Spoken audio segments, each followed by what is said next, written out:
I'm going to go through your pictures. I read that you photographed your family over the weekend. Um, and it's funny because, and then you said you find that you don't think you're good at portraits or that it's hard. Making pictures of people, like good pictures of people, is really hard. It seems easy because everybody does it all the time, but making pictures that are interesting and meaningful is hard. And for some people, I think for a lot of us, photographing your family can be harder than anything. It's also, I think, for me personally, it's the thing I really want to do the most, but it's the hardest. I mean, I think because you have such a strong emotional connection and that your relationships are so deep, and it's really hard to show them on the outside.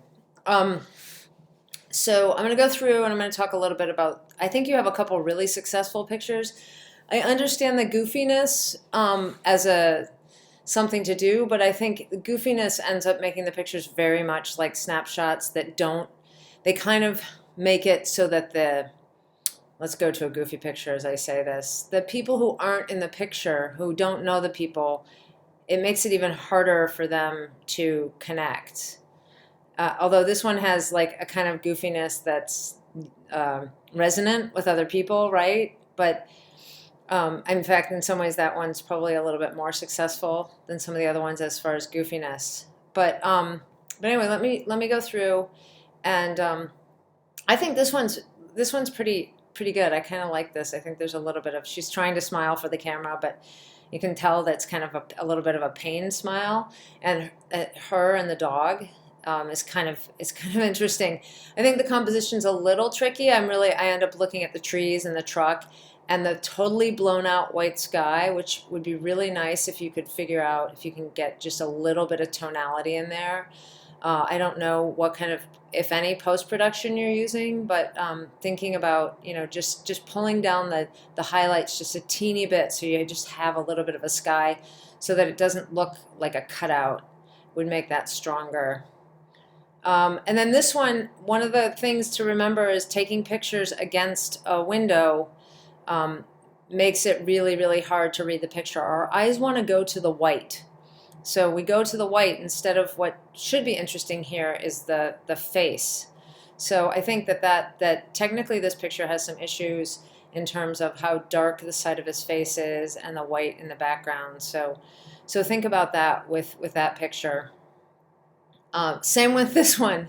So you've managed to get an image out, but you see how faded he is because of all the light behind him. That would have been a much stronger picture, I think, if it had been not taken with a window in the background. When you use film, you couldn't even really get an image out of there. He would just be, there would be no detail. I mean, you can get away with a little bit more with digital, but it's still, you can see the noise in it, and it's just not as pleasant to look at. I mean, I'd be more interested in looking at his tattoo. Um, I would like to see those details. I'm distracted by her kind of goofiness in the background. I'm much more interested in his kind of, him showing his muscle and that tattoo. Um, and I think that this could have been a really interesting picture with a different lighting situation, not having her, and maybe him having a less, I mean, the smile feels a little bit fake, maybe like a more genuine expression. So I'd work towards that. This one is technically really nice. The sun, I think it's okay that you've got this like bright sun bouncing off her hair. She's sharp. Um, I think there's this like expression that she's giving us. I'm assuming maybe this is a younger sister. Um, and I think that there's something a little bit open about it. It's open and guarded. It's a really kind of interesting, I think that emotionally this picture has a little bit more complexity than some of the other ones. And technically, it's the strongest one so far. And this one too, I think compositionally, I wish that her hair wasn't flying off, but there's this kind of like, they're are they sisters? Are they cousins? Are they friends? Um, I think it's interesting how they're reflecting each other. Um, I think that this picture actually has a lot of potential. It's more interesting than a lot of the other ones, and again, it's technically stronger. Again, this one thing to think about in Arizona, shooting in the sunlight in the middle of the day is almost, or the afternoon, almost always a really hard thing to pull off because of the contrast. I mean, you've got the shadows, but I feel like there's so many lines going on in this picture that I'm kind of distracted.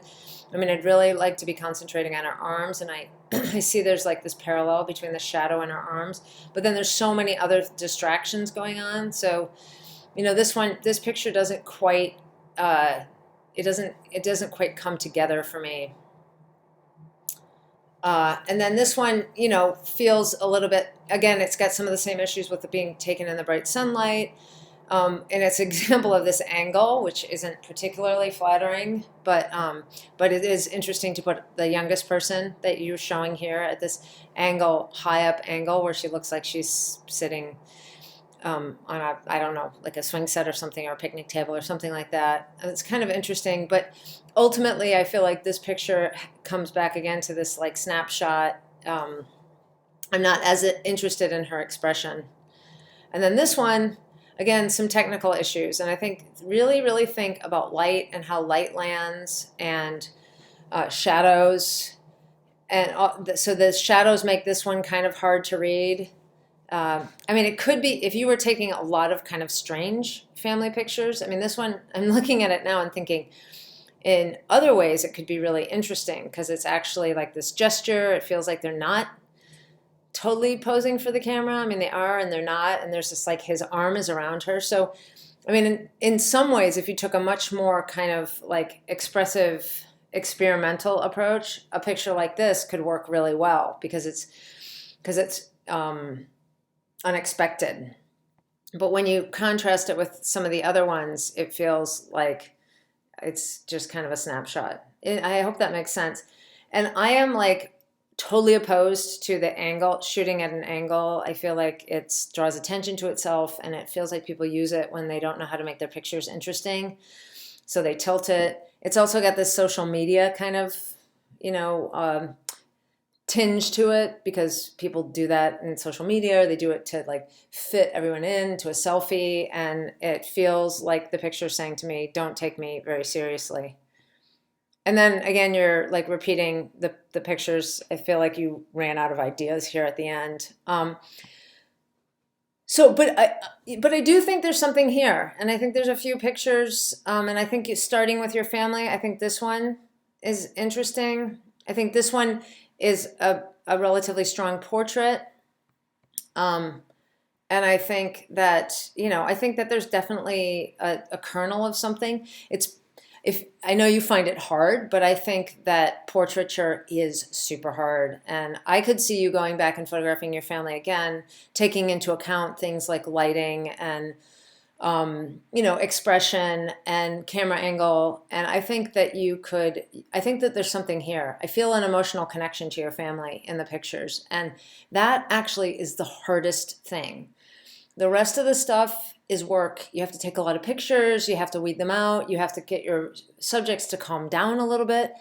But I think overall, I can feel your heart and your connection to your family. And I'm interested in them. So if you decide to come back to this, maybe for the final assignment, I think that there's a lot of potential there.